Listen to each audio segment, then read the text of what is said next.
the male lion wants his genes to go on. Come on, let me think about this. Do you really think when the lion comes in and takes possession of all the females, do you really think he's thinking about his genetic makeup, his genetic life continuing? Do you really think that's what he's thinking about? That makes no sense. There's only one thing he's thinking about, and that's the female lion's triangular part, so to speak. Why does he destroy the other cubs that maybe another male lion sired? Because he smells competition. He smells someone who could come in.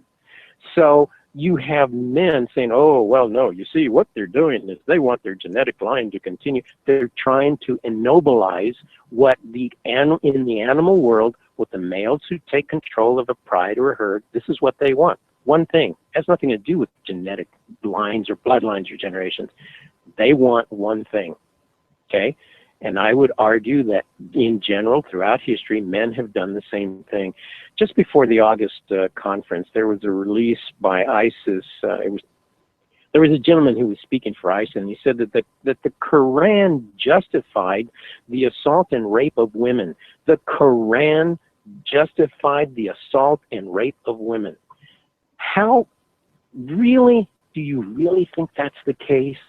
One other very quick one, and this one is just so demeaning to me, to humankind, to our primitive ancestors. There's a concept, and I'm going to get in trouble, I'm sure, with this one, but I started to introduce it. Again, I think the ladies from the August gathering and they hear some of the electrical problems that we're having. I'm sure that they're giggling because of some of the things they experienced. But let me continue. I'm going to get in trouble with this one, and I know, and I say this with the greatest of respect. But there's this concept of Mother Earth. Okay, Mother Earth sustains us. Mother Earth gave birth to us. Mother Earth takes care of us. And here's the problem I have. I mean, when did that concept begin? Where did that appear? Some of the earliest ones actually go back to the Greeks. I haven't really been able to substantiate it anywhere else. But let's go back. Let's say Mother Earth. Okay, where did the concept of Mother Earth come from?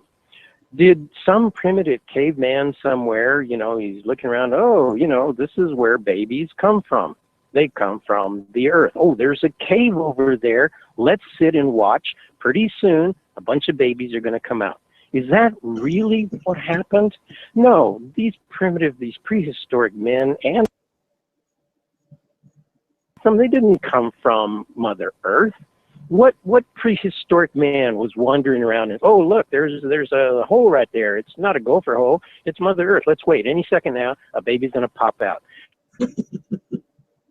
Doesn't make any sense. That's something that somebody says, oh, symbolically, see, she's taking care of us. You know what? Mother Earth isn't taking care of us. If that were the case, Mother Earth wouldn't have volcanoes and tectonic plate movement, cold, blast. And the concept of Mother Earth is somebody somewhere said, oh, Earth, because no, Mother Earth really doesn't care about us. We need to care about taking care of this planet so we can continue to survive. But as to me, and I apologize because I know people say, oh, Mother Earth, Mother Earth, and Mother Earth, and I think they mean it respectfully, but it doesn't make sense. Mother Earth didn't give birth to humankind. Didn't happen. But here's an even better one. There are anthropologists back in the 1800s, and they wrote these papers. Oh, well, Neanderthal man shows evidence that he buried some of his dead. And Cro-Magnon man, there's even some evidence that Cro-Magnon man, Homo sapiens, they buried their dead. They were returning the deceased person back to the womb of Earth. Okay, let me think about this. When has any group of people, when someone is deceased, tried to put the deceased body back into the womb that it came from? How does that make any sense? Who came up with the idea, okay, we're putting them back in the womb? You didn't get it by human time. Doesn't work. It's just somebody's, that's it. They're returning her to the womb. Where did that concept come from? How does that make any sense? That earth gave birth, and then when someone dies, you got to put them back in the womb. You see what I'm saying? It's like, it doesn't make sense. And how could anyone think that prehistoric cavemen and cave women thought, aha, babies don't come from women, they come from the earth, and as soon as he dies, you got to shove him back into the womb. No. I'm so sorry, but that's just that old visual, Robert. It just makes total sense. I'm telling you, I'm going to get in trouble because people have been talking about Mother Earth forever and ever. They spend a lifetime, oh, Mother Earth protects you, Mother Earth takes care of you. And I'm going to argue, I'm sorry, with the greatest of respect, and I know you mean well, you're wrong. Mother Earth does not take care of us. We need to take care of Mother Earth. Mother Earth is growing depending upon, what's going on in its environment at any given moment. And so we are really denigrating, we're putting down the primitive people of long ago. We can't even duplicate the Great Pyramid. We can't duplicate how they built Stonehenge and drew those stones from miles and miles away. We can't do that. And then we turn around and we say, these prehistoric people thought you got to take a poor deceased guy and shove him back in the womb? What? Okay. Yeah. You see what I'm saying is that we are burdened with these words and these truths and these things that absolutely do not make any sense. And so we accept it. Oh, well then, it has to be this, and sacred has to mean dedicated to a god. No, actually, the word sex, the whole concept of sex came from a woman's private organs. The concept of truth, the concept of Druidism, even Wicca and all these others, Freemasonry. I spent the entire second book showing how Freemasonry is based ultimately on the private parts of a woman. Moses and the tabernacle, there's a whole other story. The Ark of the Covenant. These are things that I'm saying is, look, it just doesn't make any sense. Okay, I'm going to finish up, and I know that you've probably got some questions people are sending in, but I'm going to give you one other very quick one here to show you the foundation of some of the work that we do. Earlier when I said, okay, try to imagine a woman's private parts. If she is laying down and you see the cut, and if you turn sideways, there's the crescent, then you see the pubic triangle. Oh, now there's one other one here, and I'm going to try and be delicate here. Let us suppose that you could take that cut slightly, okay, and you would see a tiny little structure, a little like bead that's standing forth. It's out. It's in visual view. Okay, so you have a shape, maybe a football kind of opening. Vesica is a good word for it, with a tiny little round thing in the middle. If you were to look at that sideways, it would be an eye. It would be similar to an eye.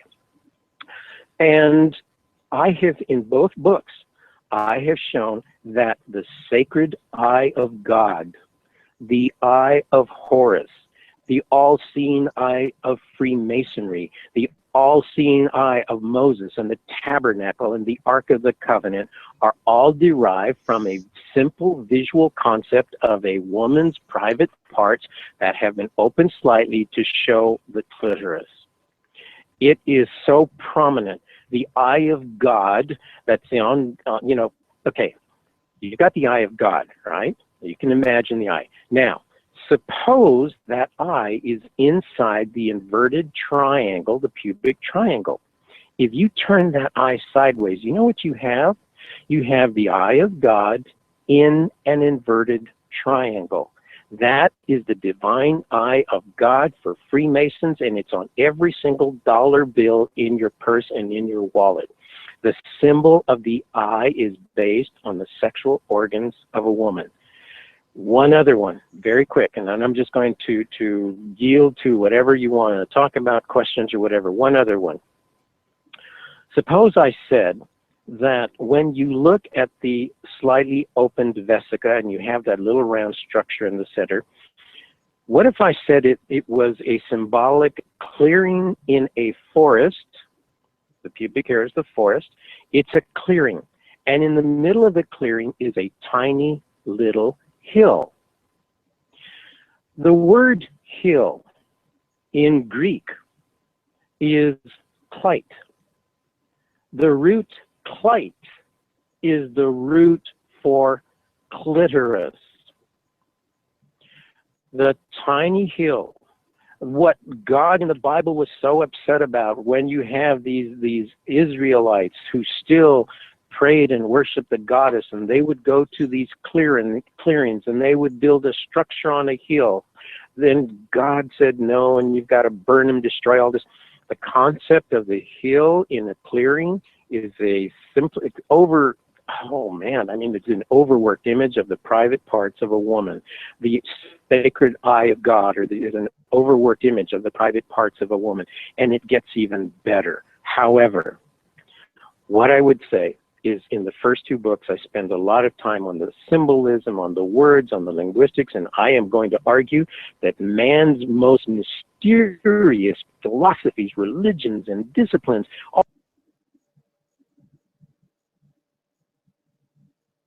one thing, a woman's private parts.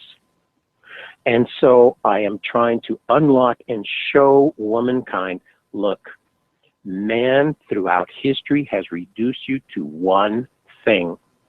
And one, in the lost history, I'm going to show you what it really meant, what really were the rituals. And I'm not going to say that there wasn't a certain degree of sexuality involved. I tell you what.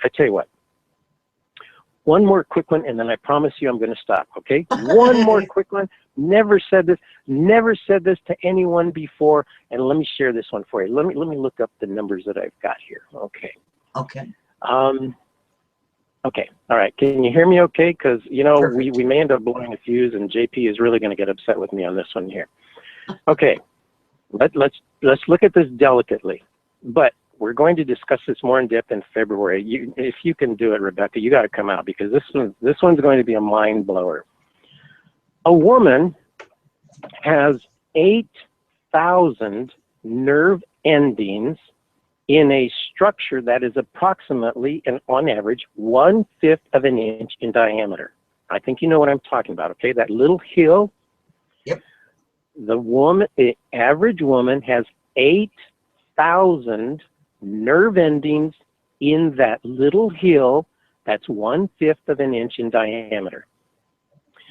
A man has 3,500 nerve endings in a structure that is approximately 1 1/2 inches in diameter. All right, now here's math, and I started with a math major before I ended up with a religion major, but here's the point. The area of a male structure that has these nerve endings, the diameter is 7/5 of an inch, 1.5 inches. When you do the math, 4 pi r radius squared, you find that a male has an area, as much area as that which a woman has. I hope that made sense. But here's the point. When you look at the surface area of a male's organ and the surface area of a woman's hill, women have 20 nerve endings on that little hill for every 1 male nerve ending on his organ. 20 nerve endings to 1. What that means is if in union a male and a female both climax, she will climax with 20 nerve endings to his 1. In other words, anything that she may experience, if it's a reasonable climax, will be 20 times greater than the male could possibly have. And not only that, she can do it again minutes later, and again and again. What's the point I want to make? The point is that the bioelectricity that is generated by a woman in union is infinitely hundreds and hundreds of times greater than what a man can produce in his union. And that's what scares men. especially those who have studied shamanism, because the bioelectricity that women generate during this time allows them to reach beyond this reality, beyond this mortal body. Women are extraordinary creatures, the most amazing beings that have ever survived or lived on this planet. Ladies, you are undoubtedly superior to men in every respect. And remember this, take heart, in 5 million years, the Y chromosome is going to disappear. I will not save humankind. I will not save womankind. I'm not going to save anything, but I'm trying to preserve the lost history, and this is part of it. This is only a tiny fragment. This is a small part. Oh, by the way, in October, I have a granddaughter who I've adopted, and she's going to hold a video conference. And I want to advise, if you can, I'm going to give her something that we've never talked about, and that is the mystery of the woman's boat. There is such a thing in long ago legends and even in the scientific world. There was a woman's ship, a boat, this thing that changed humankind, the evolution of humankind. So if you take a look on the website, you can see the information there. But here's the point. I need help in preserving the lost culture of womankind. And certainly, JP, you have helped me in the past, but Rebecca, if you can make it in, Rebecca, you're my guest. Come and see some of the things that we're going to not only talk about, but come and see the ruins and come and do the dancing. I need help in preserving the lost culture, and I need women to do that. I can't do that. I can give you the history. I got plenty more to talk about and to show you, but I need help preserving the lost culture of womankind. And you have been very, very, so patient, so kind with me to let me ramble on tonight, and I appreciate that. Thank you, and thank you, Miss Rebecca. And JP, my apologies for the electrical disturbances, and you've been very patient as well. So thank you very much. There's just so much more that we could share, but I know that there are things that you need to say, and I'm sure that there are questions that others would like to pose. And so thank you to all of you, my family, to the August gathering ladies, so much. And Rebecca and JP, thank you. Thank you very much for being so patient with me. Listen, patience isn't really needed here. I, like all the other viewers, and JP as well, were very aptly listening. And here's what I'm really digging most about what you're saying, besides all the previous times you've been on. This time you presented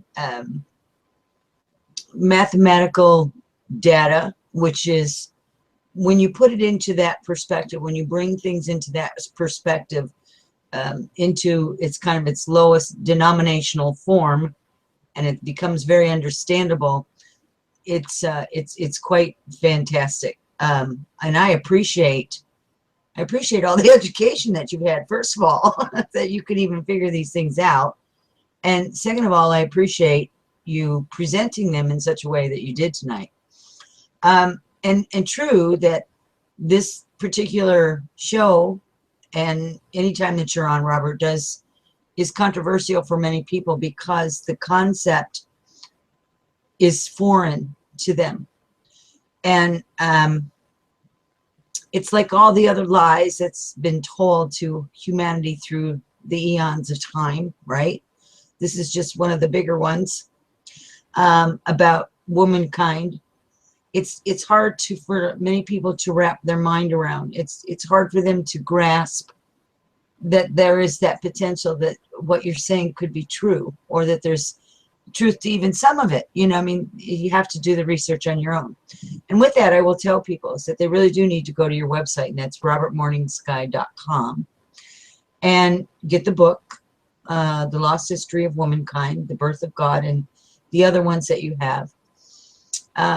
You are very good about supplying a ton of different pieces of information on your website. So even if people just peruse your website, they can get a really good idea of some of the other pieces that 2 hours is just not enough time to even begin to cover a thimbleful of the information that's available and is out there about this topic, because it covers the entire gamut of existence, literally, from language to traditions to the dynamics of relationships, etc., and so forth. I mean, it just goes on and on. Religions, belief systems, etc., and so forth. The very fabric of our lives.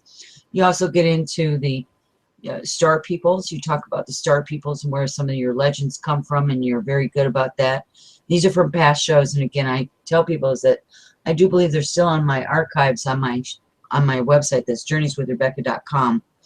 If they're not, please let me know, and I will search them out and see if I can't get them back up there, because I think this work is very, very important. And I would be more than honored to be out there in February if I'm so able to do so, and bring that information back. And certainly would love to have you come back on the air again, maybe right after your February event, but certainly you are welcome to come on at any time. That would be my open invitation to you, is that anytime that you would like to come and express and talk about a specific topic or topics, I would love to have that. Oh, thank you. We and I appreciate it. I know that early on that you talked about, I mentioned in our February gathering, I talked about King Arthur. I talked about the Amazons. There was so much there, and again, I apologize. It's just not enough time. But maybe somewhere down the road, if the invitation is good and the timing is good, King Arthur is a fascinating subject. The King Arthur, Merlin, the Druids, the search for the Holy Grail. Fascinating story. I mean, it's remarkable, and I'd love to talk about him at some time. And then, of course, we have the Templars and the Amazons. And if absolutely, you let me know, and I love talking with you guys. You let me go on and on, and I'm so appreciative. I'm so honored that you allow me to do that. So thank you very much. Yes, certainly, I would love to be back on with you. Absolutely. Well, then we'll make a date before the end of 2015 to have you back on to talk specifically about King Arthur and the Templars and the Amazon, and we're just going to make it happen, Robert. Robert, can you hear me? Yes, sir. Good. Let me just see. I'm still online, I'm pretty sure. Let's see what's happened to Rebecca. I'm here. Are you there, Rebecca? Can you hear me? I'm here. I'm here. I can hear Rebecca. Oh, there you are. Yeah, I'm here. Yeah. Yes. All right. Okay. There we go. Okay. So, this is wonderful. I could even, I was even thinking about maybe a 4 or 5 hour time slot to do a special show. Maybe do a really long Google Hangout, and you can do some of this stuff with breaks. Rebecca. Yeah, with breaks. But make and get some slides in, and you can even put videos in. This is powerful. We could do this. So I actually have restructured my office. My library is over 5,000 books, and I've had to rearrange it. And I've set it up so that I have a screen behind me, and I'll be able to both shoot some videos, and if we can do some live videos. I explained earlier why I had difficulty with this particular video setup, but it is possible to do video conferences, and it's one of the things that we have thought about doing are conferences where you could sit for 2 or 3 hours as opposed to 3 days. I know that's taxing at the same time. If we could do something like that, I would be honored. Absolutely. The two of you are phenomenal. Again, two of the most supportive individuals in helping us put this out there. And the elders, from them, so the SimCC elders, thank you. My family, the August ladies, I'm very, very appreciative of what you've allowed us to do. Thank you again. Thank you very much. Our pleasure and our honor. So before we let you go, because honestly, we've run out of time, so the questions will have to wait. And I think what we will do is JP and I will put our heads together and see what we can come up with. And I'll make a presentation to you. I'll email you, Robert, and we'll see what we can do. But in the meantime, I would like for you to share with the audience. I've talked about your website, but go ahead and repeat your website, where your books are available, and any other last pieces of information in the last minute that we have left on the air tonight. Well, thank you. I have two websites up presently. One is robertmorningsky.com. That's where the core of our material is. It changes. I change it quite frequently, always testing and putting up new material. But I do also have a second website. It's www.losthistoryofwomankind.com. And that's where I have posted the information. We're going to have a gathering in February on the 26th, 27th, and 28th. We will discuss more of the lost history, but I also want to do dance instruction in some of the old Semsia ways, the shamanist ways, and take people up to the ruins as well. We're going to cram quite a bit into 3 days there. So that one's going to be a little more intensive than August, even though I'm sure the August ladies are going to say that was pretty intensive. We worked them pretty hard, and they danced every day. And anyway, there'll be a February gathering. You can see the two websites, robertmorningsky.com, losthistoryofwomankind.com. And as I said, we change postings. I'm trying to get them up at least once a week. We put some new stuff on, drop some old things, and some of the comments that, as things come up. So those would be the two best ways to get a hold of us. And it's Robert Morningsky at robertmorningsky.com. Again, thank you very, very much, Rebecca. I certainly appreciate it, and I hope that we can see you in February. JP, thank you as well, and if we can work on something in the future again, if you don't mind getting in trouble with, some people and some of the things that I've said, thank you. I appreciate it, and we can do that too. I'll buy thank some you to switch both cleaner. of you. All right, everyone. This has been fantastic. Robert, again, thank you so much, and I want to thank the audience out there. And please be sure to check out my website. I have some classes and events coming up. Don't forget to check out that page at journeyswithrebecca.com. I will be back here next Tuesday and Wednesday. Please be sure to sign up for the free newsletter so that you are always kept abreast of the latest guest information updates, classes, webinars, things like that will be upcoming. So until we meet again, where will your life's journey lead you? Many blessings, everyone, and good night.